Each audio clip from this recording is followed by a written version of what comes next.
Federalist 30. Concerning the general power of taxation. From the New York Packet. Friday, December the 28th, 1787. Author, Alexander Hamilton.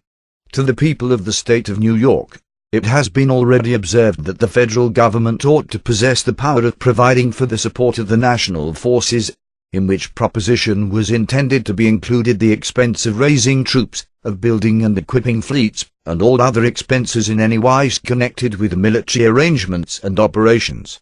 But these are not the only objects to which the jurisdiction of the Union, in respect to revenue, must necessarily be empowered to extend. It must embrace a provision for the support of the national civil list, for the payment of the national debts contracted, or that may be contracted, and, in general, for all those matters which will call for disbursements out of the national treasury. The conclusion is, that there must be interwoven, in the frame of the government, a general power of taxation, in one shape or another. Money is, with propriety, considered as the vital principle of the body politic, as that which sustains its life and motion, and enables it to perform its most essential functions.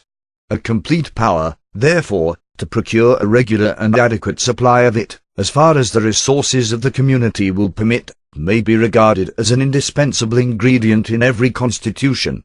From a deficiency in this particular, one of two evils must ensue.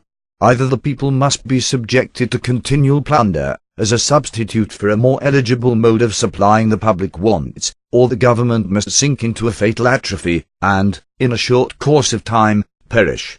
In the Ottoman or Turkish Empire, the sovereign, though in other respects absolute master of the lives and fortunes of his subjects, has no right to impose a new tax. The consequence is that he permits the bashaws or governors of provinces to pillage the people without mercy, and, in turn, squeezes out of them the sums of which he stands in need, to satisfy his own exigencies and those of the state. In America, from a like cause, the government of the Union has gradually dwindled into a state of decay, approaching nearly to annihilation. Who can doubt that the happiness of the people in both countries will be promoted by competent authorities in the proper hands, to provide the revenues which the necessities of the public might require? The present Confederation, feeble as it is intended to repose in the United States, an unlimited power of providing for the pecuniary wants of the Union. But proceeding upon an erroneous principle, it has been done in such a manner as entirely to have frustrated the intention. Congress, by the articles which compose that compact, as has already been stated, are authorized to ascertain and call for any sums of money necessary, in their judgment, to the service of the United States, and their requisitions, if conformable to the rule of apportionment, are in every constitutional sense obligatory upon the states. These have no right to question the propriety of the demand, no discretion beyond that of devising the ways and means of furnishing the sums demanded. But though this be strictly and truly the case, though the assumption of such a right would be an infringement of the Articles of Union, though it may seldom or never have been avowedly claimed, yet in practice it has been constantly exercised, and would continue to be so, as long as the revenues of the Confederacy should remain dependent on the intermediate agency of its members. What the consequences of this system have been, is within the knowledge of every man the least conversant in our public affairs, and has been amply unfolded in different parts of these inquiries. It is this which has chiefly contributed to reduce us to a situation, which affords ample cause both of mortification to ourselves, and of triumph to our enemies. What remedy can there be for this situation, but in a change of the system which has produced it, in a change of the fallacious and delusive system of quotas and requisitions? What substitute can there be imagined for this ignis fatuus in finance, but that of permitting the national government to raise its own revenues by the ordinary methods of taxation authorized in every well-ordered constitution of civil government? Ingenious men may declaim with plausibility on any subject, but no human ingenuity can point out any other expedient to rescue us from the inconveniences and embarrassments naturally resulting from defective supplies of the public treasury. The more intelligent adversaries of the new constitution admit the force of this reasoning, but they qualify their admission by a distinction between what they call internal and external taxation. The former they would reserve to the state governments, the latter, which they explain into commercial imposts, or rather duties on imported articles, they declare themselves willing to concede to the federal head. This distinction, however, would violate the maxim of good sense and sound policy, which dictates that every power ought to be in proportion to its object, and would still leave the general government in a kind of tutelage to the state governments, inconsistent with every idea of vigor or efficiency. Who can pretend that commercial imposts are, or would be, alone equal to the present and future exigencies of the Union?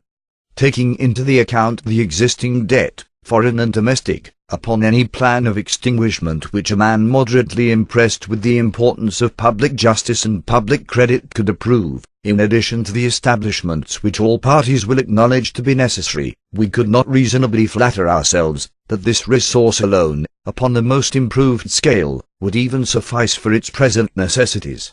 Its future necessities admit not of calculation or limitation, and upon the principle, more than once adverted to, the power of making provision for them as they arise ought to be equally unconfined.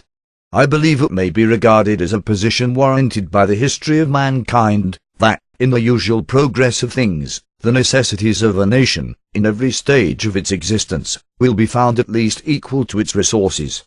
To say that deficiencies may be provided for by requisitions upon the states, is on the one hand to acknowledge that this system cannot be depended upon, and on the other hand to depend upon it for everything beyond a certain limit. Those who have carefully attended to its vices and deformities as they have been exhibited by experience or delineated in the course of these papers, must feel invincible repugnancy to trusting the national interests in any degree to its operation.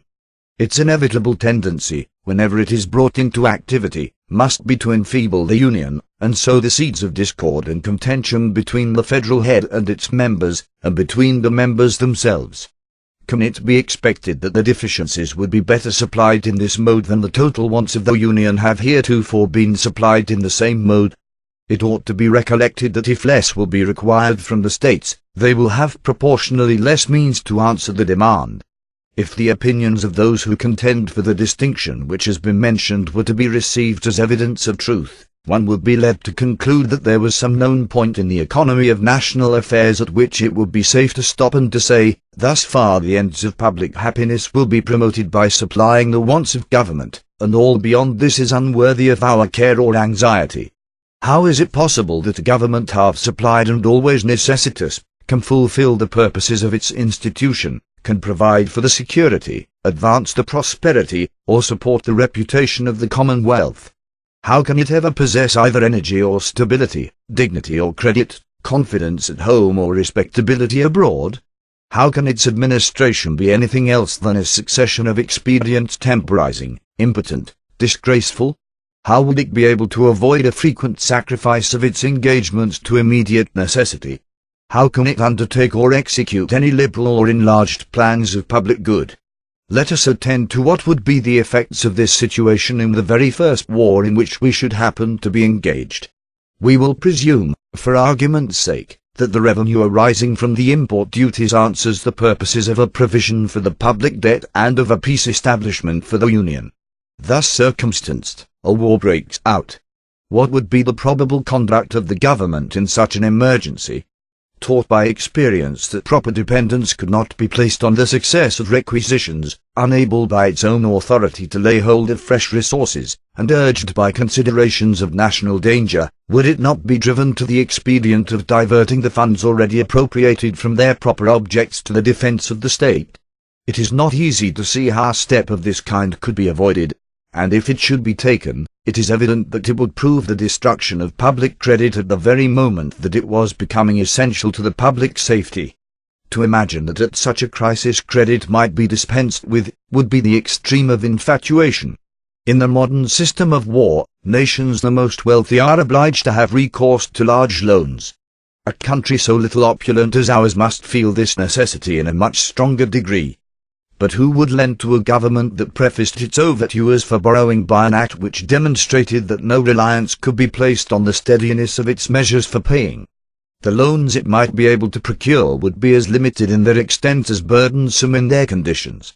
They would be made upon the same principles that usurers commonly lend to bankrupt and fraudulent debtors, with a sparing hand and at enormous premiums.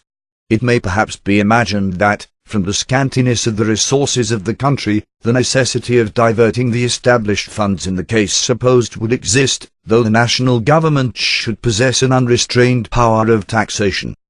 But two considerations will serve to quiet all apprehension on this head. One is, that we are sure the resources of the community, in their full extent, will be brought into activity for the benefit of the Union. The other is, that whatever deficiencies there may be, can without difficulty be supplied by loans. The power of creating new funds upon new objects of taxation, by its own authority, would enable the national government to borrow as far as its necessities might require. Foreigners, as well as the citizens of America, could then reasonably repose confidence in its engagements. But to depend upon a government that must itself depend upon 13 other governments for the means of fulfilling its contracts, when once its situation is clearly understood, would require a degree of credulity not often to be met with in the pecuniary transactions of mankind, and little reconcilable with the usual sharp-sightedness of avarice. Reflections of this kind may have trifling weight with men who hope to see realized in America the halcyon scenes of the poetic or fabulous age. But to those who believe we are likely to experience a common portion of the vicissitudes and calamities which have fallen to the lot of other nations, they must appear entitled to serious attention.